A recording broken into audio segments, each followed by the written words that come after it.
I had a period when I was younger that very much disrupted and dictated my lifestyle as opposed to the other way around.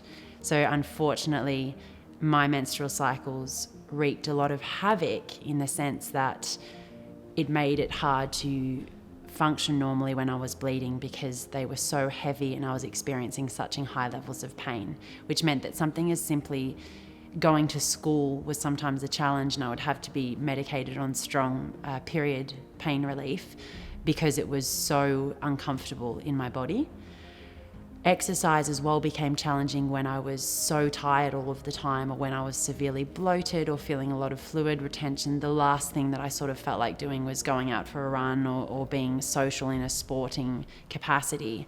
And it was more leaning towards a hibernation or take it easy sort of approach. Being a very active person, I also found it really difficult because my capacity to stay active and keep on top of my activity and exercise, which was very much a mood stabilizer and an endorphin releaser, was less attainable when I was bleeding. Lifestyle habits and lifestyle practice was disrupted and really dictated by where I was in my cycle. It meant that I could and couldn't do things.